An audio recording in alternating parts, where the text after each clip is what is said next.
రంజిత్ రెడ్డి తనకంటూ ఒక ప్రత్యేక స్థానాన్ని అయితే కూడా సంపాదించుకున్నారని చెప్పడంలో అతిశయోక్తి లేదు. ఇక అదేవిధంగా కవిత పార్టీ టీఆర్ఎస్ జూన్ 2న ముహూర్తం ఫిక్స్. తెలంగాణ రాజకీయాల్లో ప్రకంపనలు మరి సృష్టించబోతున్నారు. తెలంగాణ జాగృతి చీఫ్ కల్వకుంట్ల కవిత కొత్త రాజకీయ పార్టీ ఏర్పాటుకు ముహూర్తం ఫిక్స్ చేయనున్నారా? సరైన సమయంలో రాజకీయ పార్టీ ఏర్పాటుపై ప్రకటన చేస్తారని స్వయంగా చెప్పిన కవిత ఇప్పుడు అందుకు రెడీ అయ్యారా? తెలంగాణ ఆవిర్భావ దినోత్సవం జూన్ 2న తెలంగాణ అపాయింట్మెంట్ డే కవిత పార్టీ ఆవిర్భావ డే కూడా కానుందా? రాజకీయ వర్గాలు జాగృతి వర్గాల్లో జరుగుతున్న ప్రచారం ఇందుకు అవుననే సంకేతాలు వినబడుతున్నాయి. ఇప్పటికే ఢిల్లీకి వెళ్లిన తెలంగాణ జాగృతి టీం కేంద్ర ఎన్నికల సంఘం అధికారులతో భేటీ అయింది. కొత్త పార్టీ పెట్టడానికి అవసరమైన అప్లికేషన్ ఇతర డాక్యుమెంట్లను సమర్పించారు. 3-4 నెలల్లో కొత్త పార్టీ కసరత్తు కొలిక్కి రానుంది. తెలంగాణ ఆవిర్భావ దినోత్సవమైన జూన్ 2న లాంఛనంగా ఆమె పార్టీ పేరును అజెండాను ప్రకటించనున్నారు. అమరవీరుల కుటుంబాల సాక్షిగా తమ రాజకీయ భవిష్యత్తును స్పష్టం చేయనున్నారు. పార్టీ నిర్మాణం ఎలా ఉంటుందో కూడా అదే రోజున ప్రకటించనున్నారు. ఈలోగా నిర్మాణానికి సంబంధించిన ప్రాథమిక సన్నాహకాలు కూడా పూర్తిగా ఉన్నాయని చెప్పి కూడా ప్రచురించారు. ఇక ప్రజల ఆకాంక్షలకు అనుగుణంగా ప్రతిరూపం కవిత తన రాజకీయ పార్టీని బీఆర్ఎస్ నిర్లక్ష్యం చేసిన కాంగ్రెస్ చేయలేని అంశాలు సమస్యల ఎజెండాతో ప్రధానంగా నిర్మించినట్లుగా మరి తెలుస్తుంది. మరి కవిత జనం బాట పర్యటనకు జిల్లాల నుంచి మంచి స్పందన కనిపించింది. మెదక్ సిద్దిపేట జిల్లాలో కవిత పర్యటన కొందరు నేతలను హడలెత్తించింది. రంగారెడ్డి పాలమూరు జిల్లాలో కవిత పర్యటన మాజీ మంత్రులను వారి అనుచరగణాన్ని షేక్ చేసింది. కవిత కార్యాచరణ బీఆర్ఎస్ నేతల తప్పులు బలంగా ప్రజల్లోకి వెళ్ళగా కూకట్పల్లి ఎమ్మెల్యే తీరును కూడా కవిత ఎండగట్టారు. ఇక హరీష్ రావును సంతోష్ రావును టార్గెట్ చేసి అనేక అంశాలు బయటపెట్టిన తీరు పార్టీలో అనేక మంది నేతలను సంతోషపరిచింది.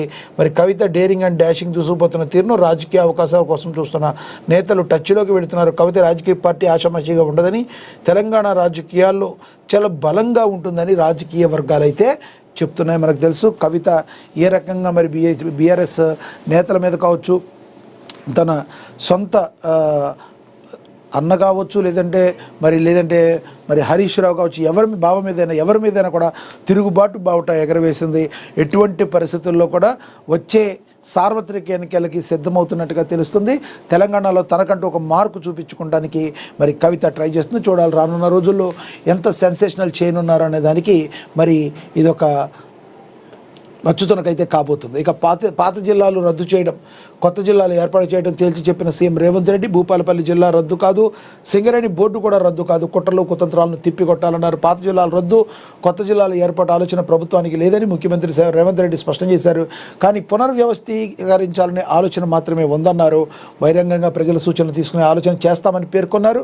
మున్సిపల్ ఎన్నికల ప్రచారంలో భాగంగా ఆదివారం చెల్పూర్లో ఏర్పాటు చేసిన ప్రజాపాలన ప్రగతిబాట బహిరంగ సభలో ముఖ్య అతిథిగా హాజరైన సీఎం రేవంత్ రెడ్డి మాట్లాడుతూ భూపాలపల్లి జిల్లాను రద్దు చేస్తామని బీఆర్ఎస్ పార్టీ నేతలు తప్పుడు ప్రచారం చేస్తున్నారంటూ ఆయన మండిపడ్డారు. ఎటువంటి పరిస్థితుల్లో పాత జిల్లాలను అయితే రద్దు చేయము, వ్యవస్థీకరిస్తామైతే కానీ పాత జిల్లాలను రద్దు చేయమని సీఎం రేవంత్ రెడ్డి భరోసానైతే కల్పించారని కూడా ప్రచురించారు.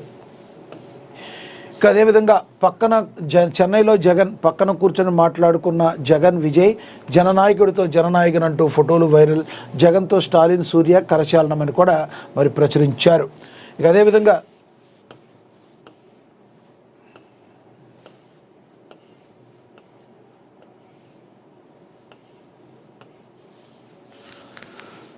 రాజకీయ సినీ రంగాలకు చెందిన ముగ్గురు ప్రముఖులు ఒకే వేడుకల్లో కనిపించి అందరి దృష్టిని ఆకర్షించారు. తమిళనాడు ముఖ్యమంత్రి ఎంకే స్టాలిన్, ఆంధ్రప్రదేశ్ మాజీ ముఖ్యమంత్రి జగన్, నటుడు రాజకీయ నేత దళపతి విజయ్ ఆదివారం చెన్నైలో జరిగిన ఒక వివాహ వేడుకల్లో పాల్గొన్నారు. ఇటీవల రాజకీయాల్లోకి ప్రవేశించిన విజయ్ ఇద్దరు అగ్రనేతలతో కలిసి కనిపించడం ప్రాధాన్యతను సంతరించుకుంది. వైసీపీ అధినేత జగన్ బంధువు వైఎస్ సునీల్ రెడ్డి కుమారుడు సాహిల్ రెడ్డి వివాహం చెన్నైలో ఘనంగా జరిగింది.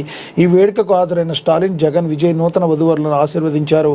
జగన్, విజయ్ పక్కపక్కనే కూర్చుని కాసేపు ముచ్చరించుకోవటం కెమెరాల కంటపడింది. ఇందుకు సంబంధించిన ఫోటోలు, వీడియోలు సోషల్ మీడియాలో చాలా వైరల్గా మారాయి. జననాయకుడితో జననాయకన్ అంటూ ఫోటోలు అభిమానులు వైరల్ చేశారు. టీవీకే పేరుతో విజయ్ రాజకీయ పార్టీని స్థాపించిన విషయం తెలిసిందే. 2026 తమిళనాడు అసెంబ్లీ ఎన్నికల్లో పోటీ చేయనున్నట్లు ఆయన ప్రకటించారు. మరోవైపు జననాయకన్ అనే తన సినిమా సెన్సార్ నిన్న వివాదాల్లో వార్తల్లో నిలిచారు.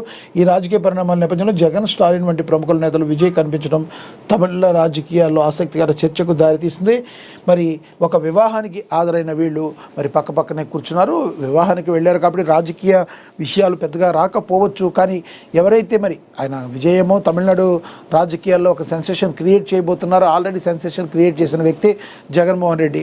ఇద్దరు కలవటం, అదేవిధంగా అక్కడ ముఖ్యమంత్రి స్టాలిన్ కూడా కలవటం అక్కడ ఎంతో ప్రాధాన్యతనైతే సంతరించుకుందని కూడా మనకి తెలుస్తుంది. ఇక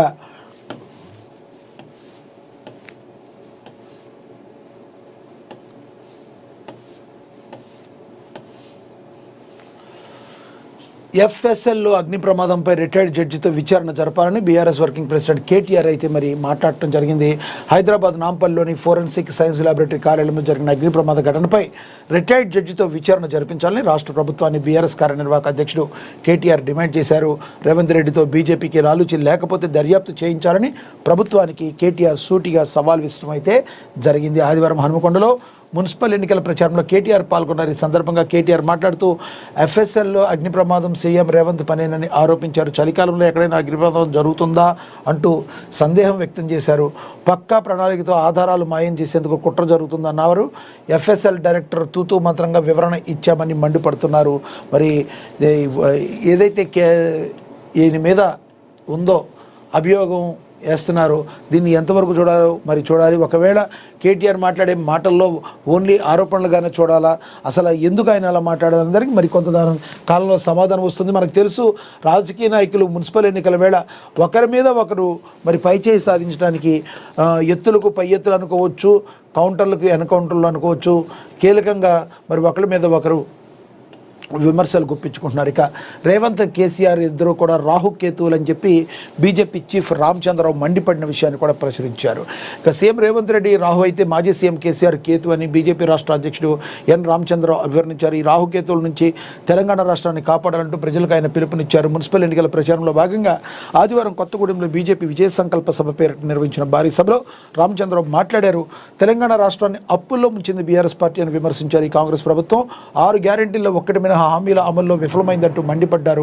మున్సిపల్ ఎన్నికల్లో బీజేపీని గెలిపిస్తేనే కేంద్ర పథకంలో ఇంటింటికి తాగునీరు, అండర్ గ్రౌండ్ డ్రైనేజీ వ్యవస్థ వస్తుందన్నారు. కొత్తగూడెం కార్పొరేషన్లో పలు వసూళ్ల మినహా పనులు లేదని రామచంద్రరావు వ్యంగ్యంగా మాట్లాడారు. ఏదేమైనప్పటికీ కూడా బీజేపీ చీఫ్ రామచంద్రరావు కాస్త దూకుడైతే ప్రవర్తిస్తున్నారు. మరి రాహు కేతువులుగా సీఎం రేవంత్ని, మాజీ సీఎం కేసీఆర్ని ఆయన అభివర్ణించడాన్ని మీరు ఏ రకంగా చూస్తారో, ఏమంటారో మరి కింద కమెంట్ బాక్స్ రూపంలో కమెంట్ చేయండి. ఇక అదేవిధంగా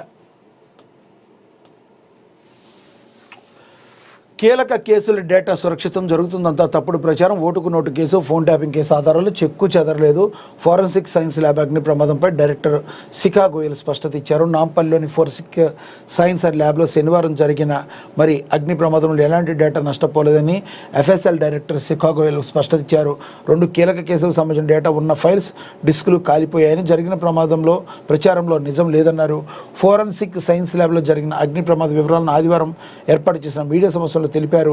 ఎఫ్ఎస్ఎల్లో కాలిపోయిన డాక్యుమెంట్స్ ఇదివరకే ఏసీబీ కోర్టుకు సమర్పించామని, మా వద్ద లేకపోయినా కోర్టు వద్ద ఉంటాయన్నారు. ఏదైనా ఘటనతో ఆధారాలు కాలిపోయినా మా టీం వాటిని డేటా నుంచి రీట్రీవ్ చేస్తుందని తెలిపారు. సో ఎఫ్ఎస్ఎల్ ఆఫీసులో శనివారం ఉదయం 10 గంటలకు 8 నిమిషాలకు అగ్ని ప్రమాదం సంభవించినట్లు తెలిపారు. మంటలను మొదట ఎఫ్ఎస్ఎల్ ఉద్యోగి గుర్తించారని, మంటలు ఆర్పేందుకు ప్రయత్నిస్తే సాధ్యపడలేదని, అదే సమయంలో మంటలు క్రమంగా ఎఫ్ఎస్ఎల్ ల్యాబ్ ట్రైనింగ్ హాల్కు వ్యాపించాయని చెప్పారు. కీలక ఆధారాలపై దుష్ప్రచారం వద్దని కూడా మరి శిఖా గోయల్ అయితే తెలియజేశారు. మీ బీఆర్ఎస్ మీరు అందరూ కూడా బురద జల్లొద్దు, మరి రేవంత్ మీద మీరు బురద జల్లాల్సిన అవసరం లేదు. ఇవన్నీ కూడా అనుకోకుండా జరిగిన ఒక ఫైర్ యాక్సిడెంట్గా మరి శిఖా గోయల్ అయితే చాలా స్పష్టంగా చెప్పడం అయితే జరుగుతుంది. దీని మీద మరి కేటీఆర్ మాట్లాడుతున్న మాటల మీద మరి రేవంత్ రెడ్డి ఏ రకంగా రియాక్ట్ అవుతారనేది మనందరం కూడా వేచి చూడాల్సిన పరిస్థితి. ఇక అదేవిధంగా వైన్ షాపులు, బార్లు బంద్. నేటి సాయంత్రం నుండి 48 గంటల పాటు తెలంగాణ వ్యాప్తంగా 2 రోజుల పాటు మద్యం దుకాణాలు